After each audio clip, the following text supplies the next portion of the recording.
how many days since you last had alcohol? I've lost count, but it's over 10 years. Why initially did you decide to stay away or take a small break from alcohol? I was 42 pounds heavier than I am now, unfit, unhealthy, unmotivated. My career had plateaued, my relationships were strained, and I remember thinking, what were you doing? My boss at the time, my mentor, my hero, said to me, if you continue to not drink as a broker, your career is finished. What is there to say to these people that drink socially or drink a small amount but in order to relax themselves after a tough day? Very often, alcohol doesn't actually help us to relax. It gives the illusion of relaxation in the moment, but longer term, it causes more stress, which makes us want to drink to relax, which causes more stress, which makes us want to drink. So we get caught in an endless cycle. Dating is hard. You know, a lot of people are scared of going on a date without drinking. I think that's a real reflection of society, isn't it?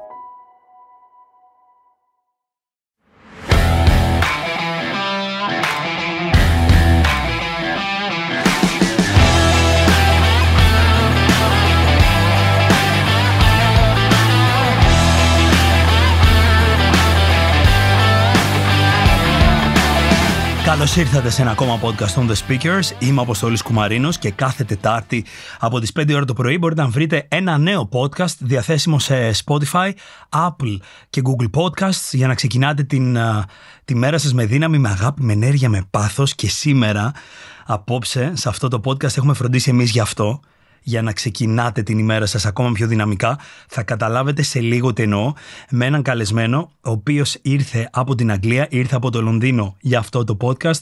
Παρακολουθώ τα δικά του podcasts, τον έχω ακούσει σε πολύ μεγάλα podcast όπως αυτό του Dr. Saturday που ήταν καλεσμένος. Θα μιλήσουμε για υπέροχα πράγματα, κυριότερα θα μιλήσουμε για τη σωματική και τη νοητική διάβγειά σας μέσα από το να μείνουμε μακριά από την κατανάλωση αλκοόλ ή από το να κάνουμε ένα διάλειμμα από αυτό. Πάμε όμως να ξεκινήσουμε με τον κλασικό μας τρόπο που έχουμε ένα απόσπασμα από ένα αγαπημένο μας βιβλίο από τις εκδόσεις Keybooks, βιβλία για ανοιχτά μυαλά, και σήμερα έχω μαζί μου ένα εκπληκτικό βιβλίο του Dr. Gabor Mate, ο μύθος του φυσιολογικού, ονομάζεται New York Times Bestseller. Και ο υπότιτλος του βιβλίου είναι «Τραύμα, ασθένεια και ίαση σε μια τοξική κουλτούρα». Ο Γκαμπόρ Μάτε, πολύ γνωστός στη χώρα μας και σε παγκόσμιο επίπεδο, έχει γράψει και ένα άλλο βιβλίο που κυκλοφόρησε στην χώρα μας και έγινε best seller, το «Όταν το σώμα λέει όχι». Και έχω επιλέξει στη σελίδα 45 το εξής απόσπασμα. Πάμε να το δούμε. Το τραύμα στις περισσότερες περιπτώσεις είναι υπόθεση πολλών γενιών. Η αλυσίδα της μετάδοσης πηγαίνει από γονιό σε παιδί, εκτείνεται από το παρελθόν στο μέλλον. Περνάμε στο παιδί μας αυτό που δεν καταφέραμε να επιλύσουμε εμείς. Το σπίτι γίνεται ένα μέρος όπου άθελά μας αναπαράγουμε, όπως εγώ, σενάρια τα οποία πηχούν όσα μας πλήγωσαν όταν ήμασταν μικροί. Τα τραύματα επηρεάζουν τις μητέρες και τη μητρότητα, τους πατέρες και την πατρότητα, τον σύζυγο και τη σύζυγο. Μου ανέφερε ο θεραπευτής συστημικής αναπαράστασης Mark Wallin. Τα επαναλαμβανόμενα τραύματα εξακολουθούν να πολλαπλασιάζονται ως συνέπεια του ότι δεν θεραπεύονται ποτέ. Ο εθισμός μας στο αλκοόλ, στην υπερκατανάλωση, στο τζόγο, σε οτιδήποτε άλλο, σε ακατάλληλες ουσίες, σχετίζεται με αυτό το κομμάτι, με την ύπαρξη τραυμάτων? Πιθανώς ναι. Σήμερα λοιπόν θα έχουμε έναν καλεσμένο, όπως σας είπα πριν, από την Αγγλία, που μιλάει για αυτό το κομμάτι. Ο ίδιος έχει μείνει μακριά από την κατανάλωση αλκοόλ εδώ και 10 χρόνια. Θα γυρίσω στην αγγλική για το υπόλοιπο podcast. Ευχαριστούμε που είστε εδώ μαζί μας, δεν θεωρούμε τίποτα δεδομένο. Πάμε να απολαύσουμε αυτή τη συζήτηση. So, I would like to welcome to our podcast the trainer, speaker, coach and author Andy Ramage. And to learn more about him and his life, thank you so much for coming to our podcast from UK, from London. totally appreciate it. It's a great honor to us. Oh, I'm absolutely thrilled to be here. It sounded like you told the story of how I came to be here, which was a fluke in many ways, but I'm so pleased that you sent me that note on Instagram, and it's a pleasure to be not only in Athens, but now to meet you and all the team. So, Andy, actually what happened, in order, I would like to say it also in English, that I watched your, what you believe, your thoughts, your ideas on non-alcohol approach, and you've been invited to really famous podcasts. So the whole idea was like, why not message Andy and to tell him that he's more than welcome to our podcast in Greece whenever you will be in Greece. You read the message, you replied, and you said, yes, Apostolos, thank you so much. I will come to Greece. Next time that I will come to Greece, I will have that in mind. And after some hours, you go to me, you know what? I have a certain window at the beginning of June. I can come then. What do you say? So you're here. We set up the whole podcast just for you. And we're honored to do that, of course. So thank you so much. We totally appreciate it.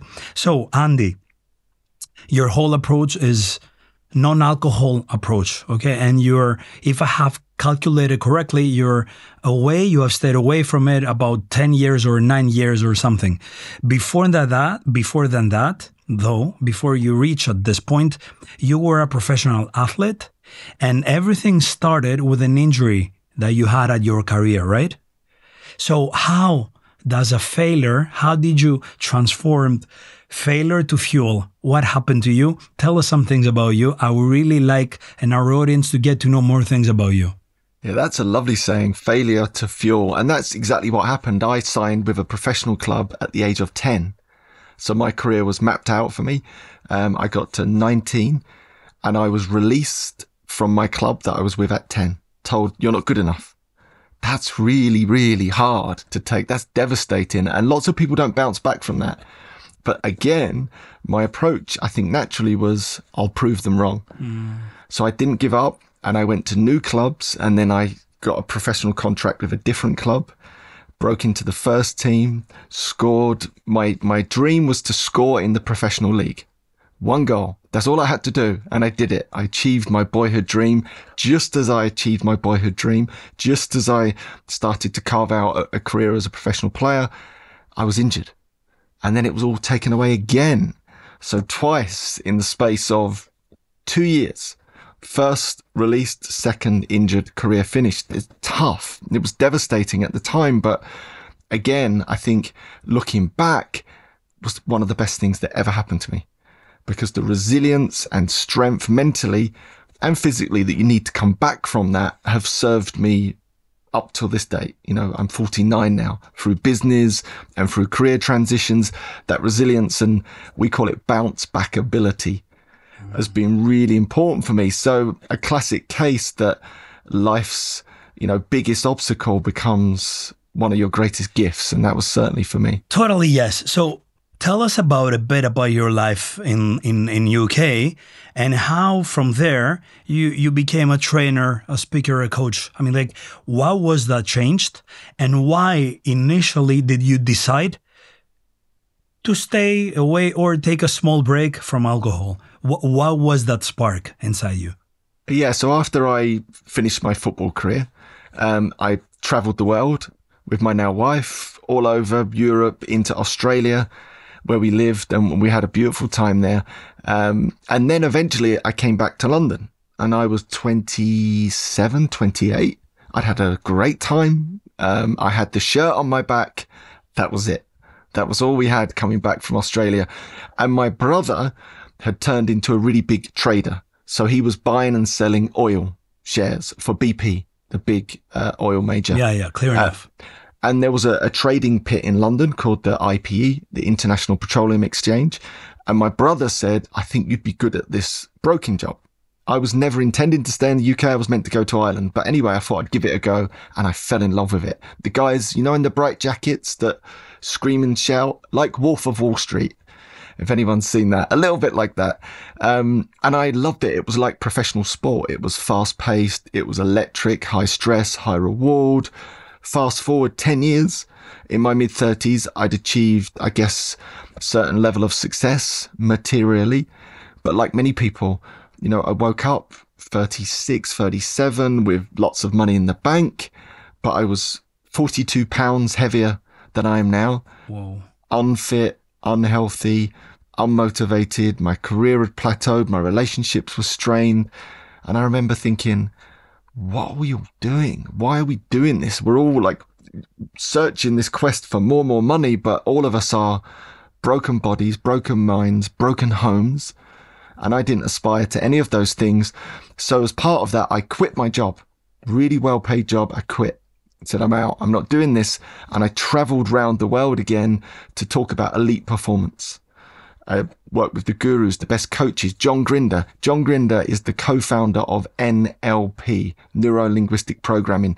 He's the guy that taught Anthony Robbins, if you're familiar with Anthony Robbins. Of course. The best coaches in mindfulness, in nutrition. And I went back to set up a new brokerage, so another financial futures brokerage. But this time I was going to do things different. I was going to exercise and eat salad. But I didn't, because I was inconsistent in the way that I exercised, inconsistent in the way that I was nourishing my body, inconsistent in the way that I was showing up in my career, in my relationships. And then all of a sudden it dawned on me, I wonder, is it alcohol? I wonder, is alcohol the thing that's making me a bit tired and inconsistent and a bit grumpy? And of course, in my story, it was. And I was just a middle lane drinker, I describe it as. So that is an average drinker, someone that would drink a few in the week, a few more at the weekend, and the occasional binge. Just like maybe the most of us. Yeah. This is what we do more or less, right? Yeah. It's 70% of the population. So 7 out of 10 are middle lane drinkers. And that was very much me. So to be clear to everyone listening, there was no problem. There was no rock bottom. There was no addiction. I was a middle lane drinker. But I tried all these different well-being things, from mindfulness to movement to nutrition. None of them were clicking. They weren't coming together. But then I removed alcohol, and then whoop, it was like a transformation. But before I get into that, I found it really difficult because the social pressure to drink in England and most of the world is intense. My friends, my colleagues, my clients, they didn't like the fact that I wanted to not drink. My boss at the time, my mentor, my hero, said to me, if you continue to not drink as a broker, your career is finished. No one will want to go out or do business with a broker that does not drink. Crazy, I know, but that's the world that we live in. So I found it difficult. Continually my rubber arm was twisted and I would end up having a drink. I slipped and tripped and stumbled and all of those things, but I didn't give up. I became really interested in my mind. So having left school at 16, I went back to university part-time to do a degree and then a master's degree in positive psychology and coaching psychology so I could understand my brain and behavioral change. And armed with this new knowledge, finally, I was able to take a break from alcohol. And I got to 28 days and my life was transformed. Everything started to change. I had more time, more consistency, more energy. I started to lose weight. Within 90 days, I'd lost 42 pounds in weight. My resting heart rate went from 68 back to athlete 42. Body fat from 35% down to 10%. My relationships started to blossom again, best of all. And my business grew 7 times bigger in half the time. It was just magical. And I was just inspired after that day to think, I must share this. There must be millions and millions of average drinkers like me that are leaving their best performance on the table because of their middle lane relationship with alcohol. Andy, first of all, congratulations. I would like to share with you that during this time, I'm in the middle of a 35 days challenge. The group is called Wiser You. I created this group about 25 days ago. And we have this 35 days challenge in order to not consume sugar, no alcohol, and no palm oil, along with some other things, 45 minutes exercise per day, 10 pages from a book inspired by Andy Frisella. and some other things.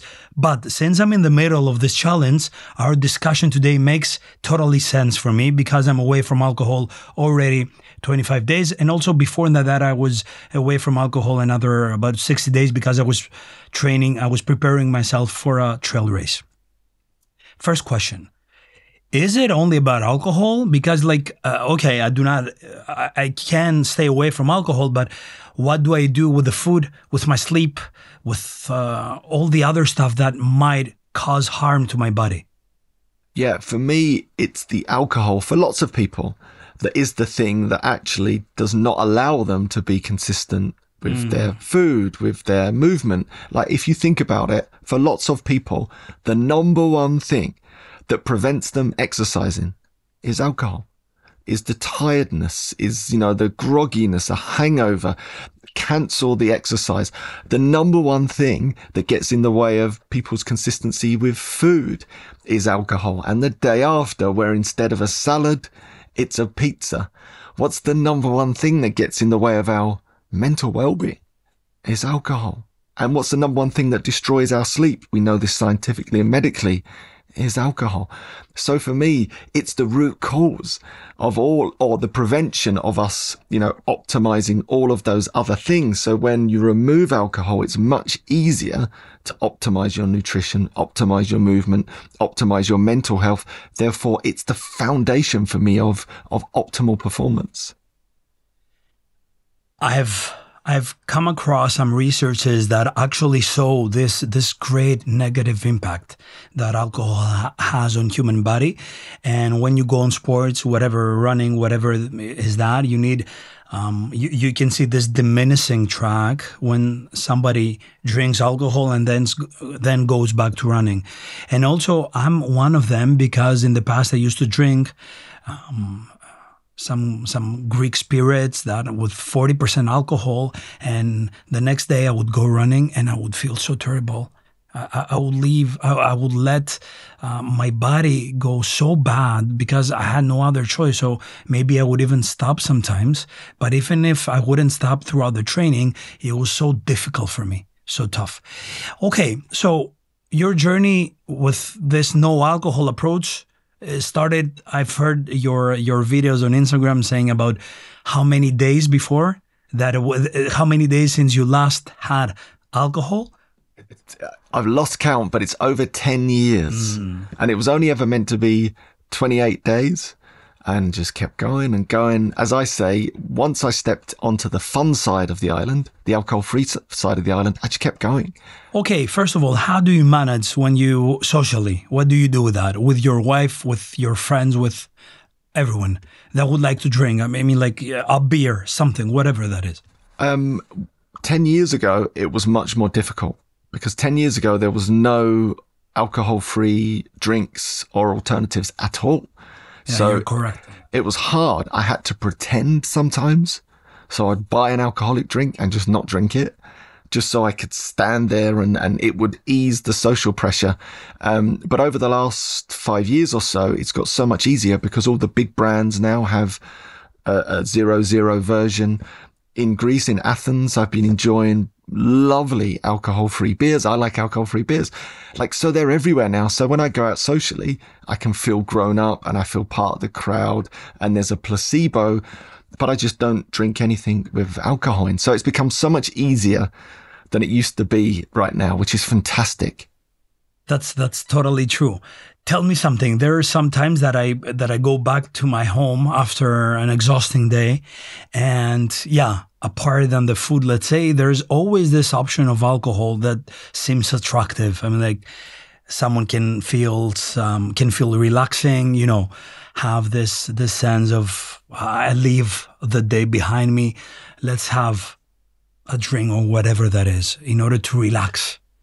What is there to say to these people that drink socially or drink a small amount, but in order to relax themselves after a tough day? Yeah, and I think that's the case for lots of people, isn't it? That there's a stressful day and we get home and we drink alcohol. The problem with that is that actually, does it really relieve your stress? In the moment, it appears to, because your neurochemistry is disrupted. But what about if you stop drinking after 1 or 2 drinks? Are you more relaxed or more stressed? What about the next day when you wake up? Are you relaxed or slightly more stressed because your sleep has been disrupted? And alcohol is a complete disruptor of sleep. So if you look at the broader picture, very often alcohol doesn't actually help us to relax. It gives the illusion of relaxation in the moment, but longer term, it causes more stress, which makes us want to drink to relax, which causes us more stress, which makes us want to drink. So we get caught in an endless cycle. So that's why I love people to just take a break. 28 days, 30 days, and see what you feel like. See if you feel less stressed. And very often you will. One of the big benefits that people notice is a sense of peace, a sense of calm. So they're less inclined to want to drink because they're less stressed. And maybe a better sleep also, huh? Exactly. And this is the thing, what we see with the science and sleep.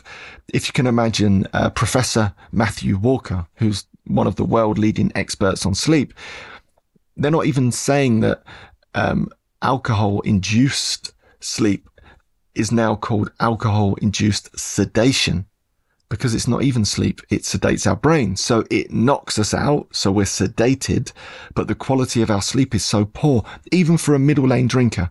So what happens is, if you can imagine, sleep is like a flight of stairs, and we sleep in 90-minute cycles, and we walk all the way down to the bottom flight. That's where we get our deep restorative sleep, and then we walk back up. That whole process takes about 90 minutes. When you drink alcohol, even at a moderate level, you walk down 1 step, 2 steps, but you don't get to the bottom step. So you come back up again. So you don't get to the deep restorative sleep. You just come down and you go back up again. So you miss the stuff that replenishes you, that refreshes you. Therefore, you might be asleep for 8 hours, but you wake up tired, groggy, stressed. This is one of the biggest benefits of taking a break from alcohol. So when I work with elite performers, so everything I do is about elite performance, whether it be professional athletes, businesses, entrepreneurs, 2 things that I say you can do to optimize performance: prioritize sleep and take a break from alcohol. But alcohol is number 1 because it helps you prioritize sleep. Yeah, that's from my own experience. There were 2 months at the beginning of this year that I don't know, I was through a difficult period, right?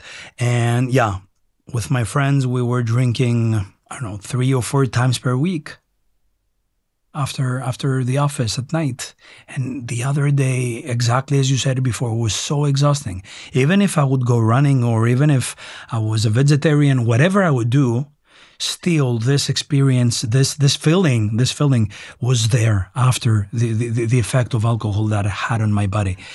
Do you remember, so now from your work experience, that you help other people stay away from alcohol, right?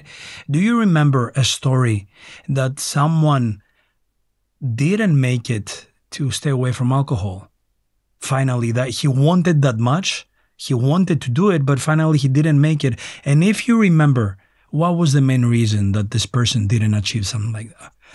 Yes, so if you can imagine, the work that I do is with the average drinker, the middle lane drinker, as it were. So we sit above addiction, problematic drinking. We're here. I'm trying to inspire people before they get into that place.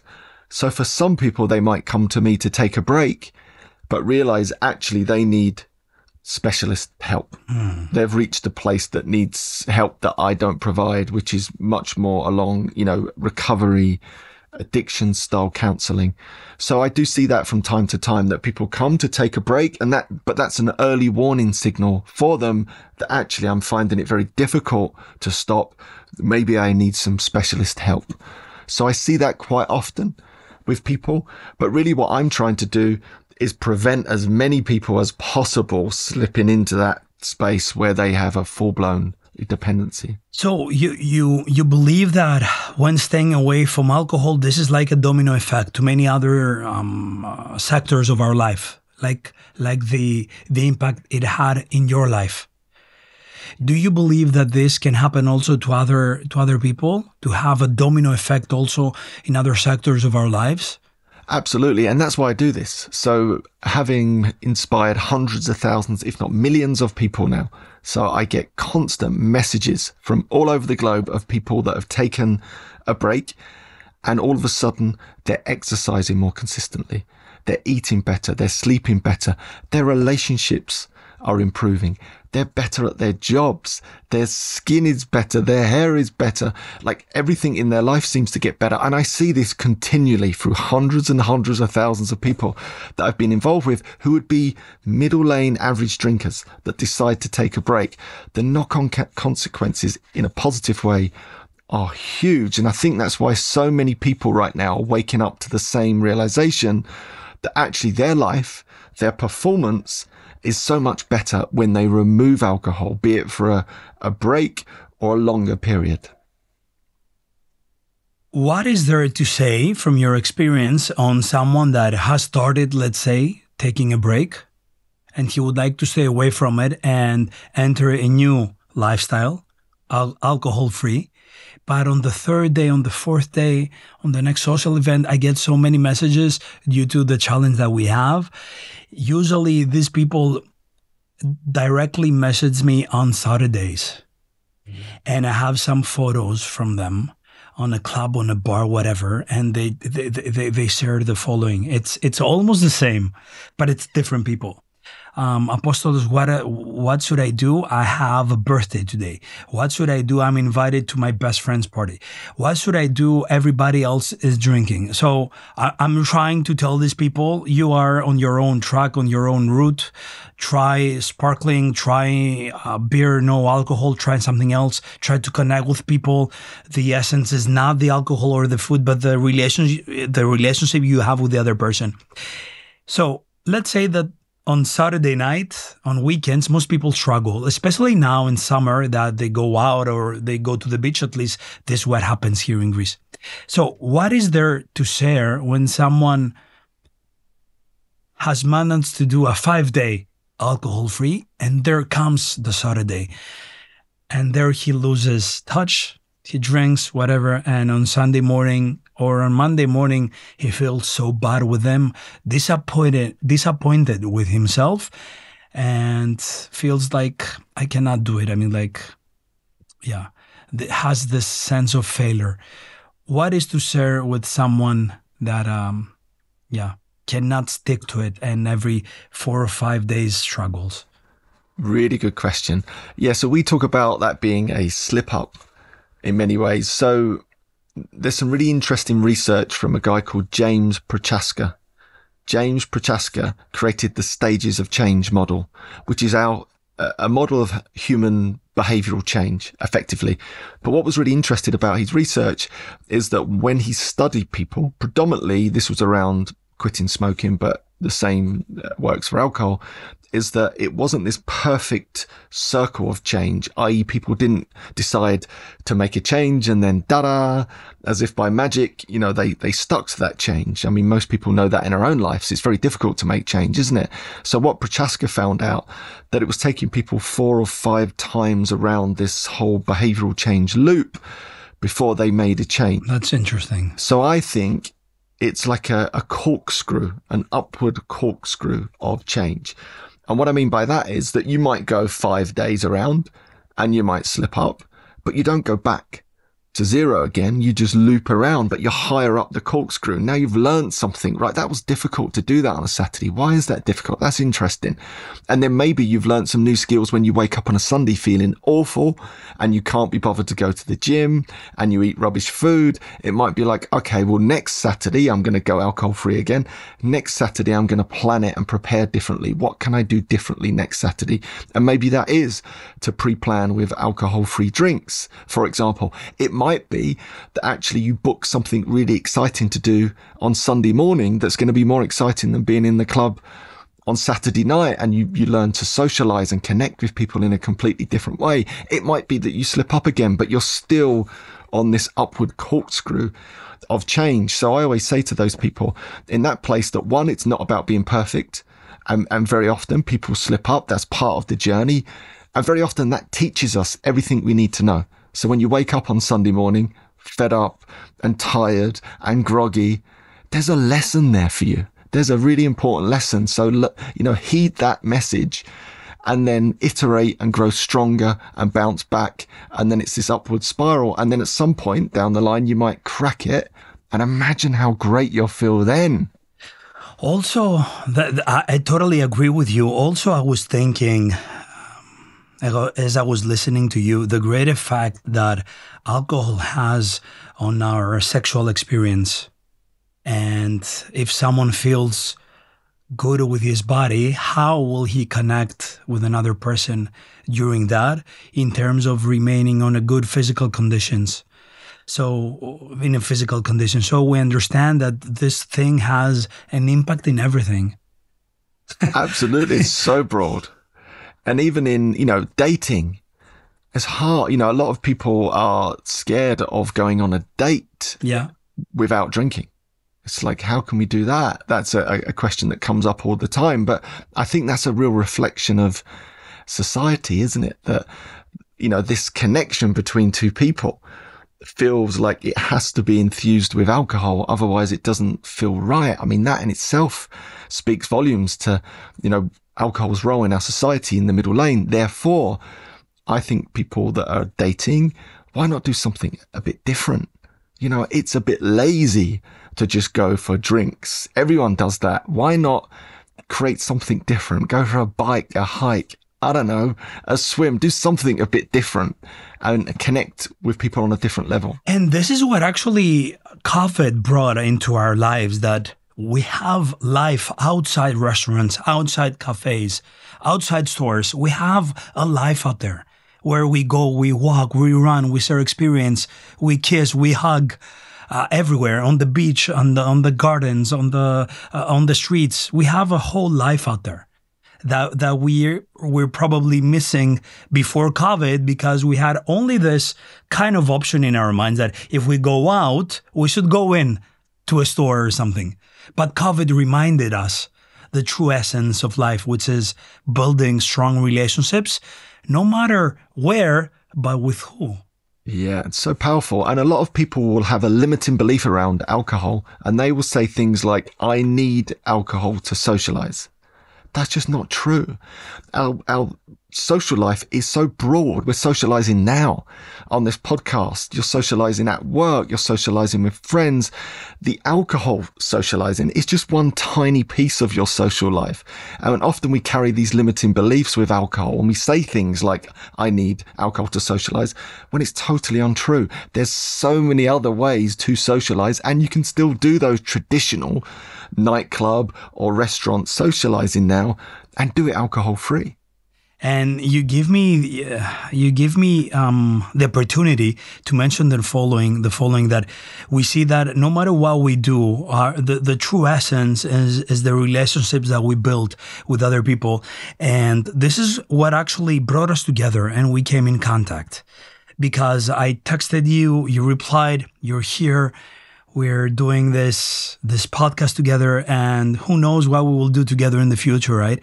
So a relationship that there wasn't before, it started due to a common ground, let's say, on no alcohol approach. And it's important to mention that I use an application that is called Cove, COVE, that helps me stay close to my people. And I understand that the more things I know about someone, let's say like Andy follows a non-alcohol approach, or Adriana has another habit. If I put that on this application, it helps me stay closer to them. Because for me, building healthy and truthfully relationships is everything. Because I can help my life, I can help myself do one step further. And I always return to this, that I was one of these guys in the past. When I was going out, I would need about 20 cigarettes and 4 or 5 drinks, whiskeys, in order to say that I'm having fun.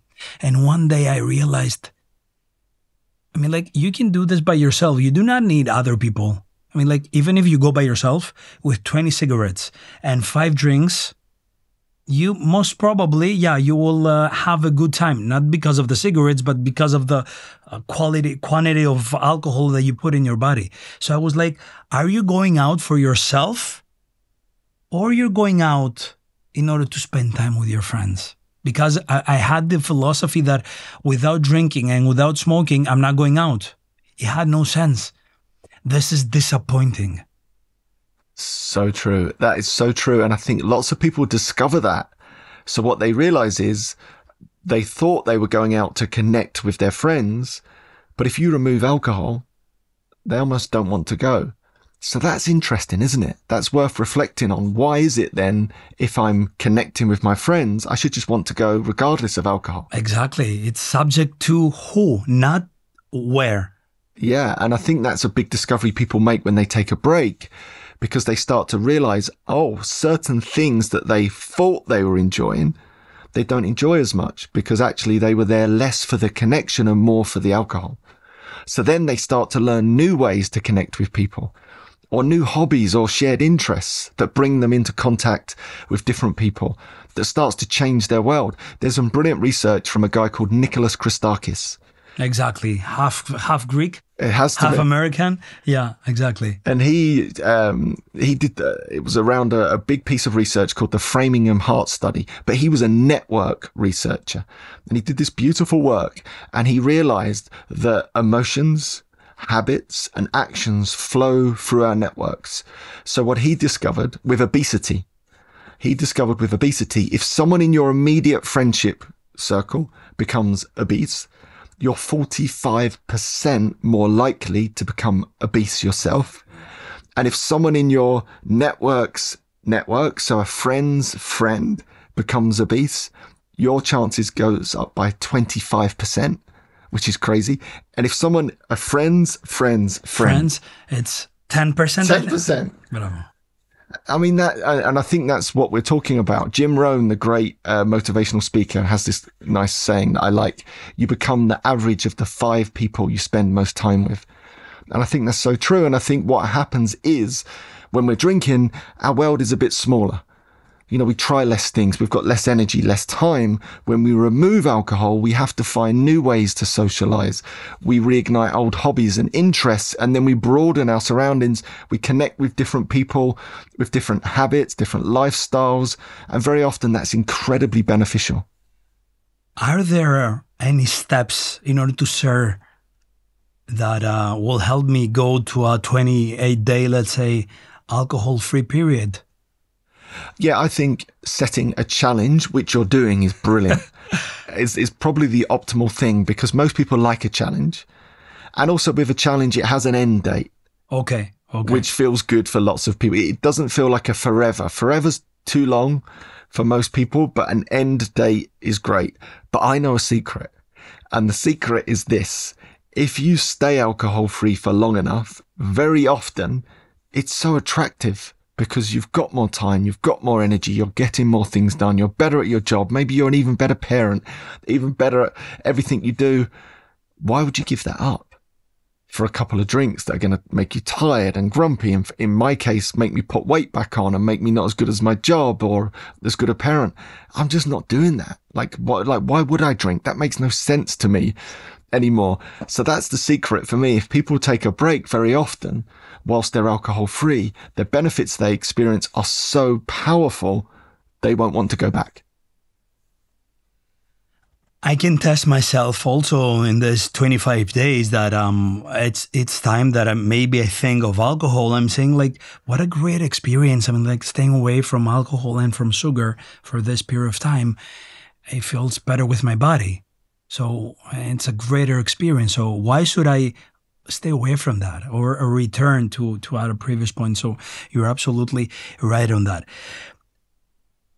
What is there to say to someone that doesn't drink, doesn't consume alcohol already? So he has made this great step, and he has some other challenges like food or gambling or any other passion in order to handle.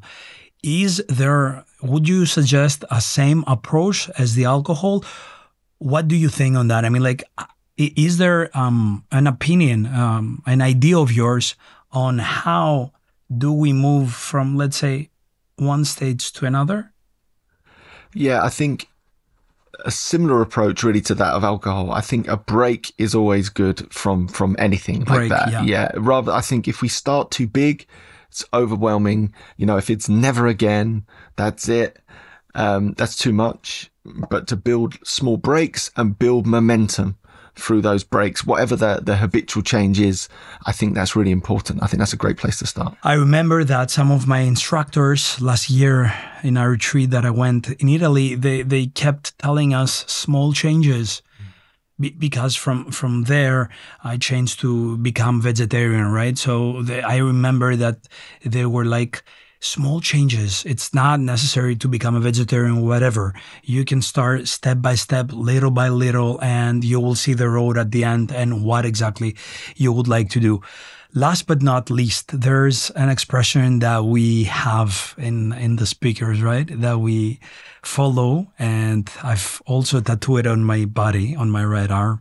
It says that in life we are either kings or pawns. What is your belief on that? Do you believe it? Do you agree? Do you disagree? Whatever that is. Yeah, absolutely. I noticed that when I walked in and I was intrigued by it. So my interpretation of that is that, you know, we can decide ourselves our future. You know, we have so much control over our own destiny, of what we believe. That's why I'm here in Athens. You know, I was brought here by Socrates, the great, you know, Socratic method, Aristotle, the great Stoic philosophers that really taught us that it's not events that shape our lives, but our beliefs about them. And that for me changed my life, you know, 15 years ago when I first read that. And so I really believe that we have so much control over our destiny through our beliefs and through our actions. And actually, it's a lifelong quest. And I believe that fuels meaning and purpose forever to try and refine those things. That's definitely my approach anyway. Okay, so we're looking forward to seeing you again, either in Athens, in Greece, or in any other place around the globe. Wish you all the best for your future endeavors. Thank you so much for this approach and philosophy. I believe a lot of us and a lot of people need to receive this kind of motivation and see people that are staying away from alcohol or from any other things that we manage to control and to overpass. And is there any message that you would like to leave us with? Yeah, just finally, if you're inspired at all by this conversation, why not give it a go? What have you got to lose? Nothing. And I say this a lot, there's nothing to give up and everything to gain. So you might as well take a break, 28 days, and see, have you got more time, more energy? Does your mental health feel better? Are you more peaceful, more calm? Do you get more stuff done? Are your relationships better? And imagine what a great discovery that will be. Great. Thank you so much. Again, thank you from flying to London here to Athens. You were in Vouliagmeni this morning. I believe that you had an amazing time. I saw your stories. Yeah. So, okay. Thank you so much, Andy. Thank you, and thank you for having me. That was wonderful. Ήταν μια υπέροχη συζήτηση, τουλάχιστον από τη δική μου την πλευρά, και τώρα που κάνουμε και το challenge παίζει ένα τεράστιο ρόλο για να συνεχίσω. Και βέβαια όσοι δεν έχετε μπει στο challenge, πάντοτε υπάρχει αυτή η υπέροχη ευκαιρία να το κάνετε. Πολύ σημαντικό να παραμείνουμε μακριά από το αλκοόλ ή από οποιονδήποτε άλλο, από οποιαδήποτε άλλη εξάρτηση έχουμε. Κερδίζουμε πάρα πολλά πράγματα, και αυτό που μου άρεσε πάρα πολύ είναι αυτό το οποίο είπε αναφορικά με το domino effect που μπορεί να έχει και έχει πολλές φορές σε άλλους τομείς της ζωής μας, τουλάχιστον σε μένα και στη δική μου ζωή ισχύει αυτό. Ευχαριστώ πάρα πολύ την Keybooks που ήταν και σήμερα μαζί μας. Κάθε Τετάρτη από τις 5 ώρα το πρωί ένα νέο podcast διαθέσιμο σε Spotify, Apple και Google Podcasts. Ευχαριστούμε που μας στηρίζετε και που είστε εδώ. Δεν θεωρούμε τίποτα δεδομένο. Και πάμε να κλείσουμε με τον συνηθισμένο τρόπο. So Andy, what we do is we close together with our guests and we say, as the speakers, we say, till next time, keep speaking. But maybe we should rephrase it to, till next time, keep what? Not drinking. Yeah. Keep, alcohol free. Okay. Keep staying alcohol free. Yeah. Okay. We can say it together. Yeah. 1, 2, 3. Till next time, keep staying alcohol free. Love it.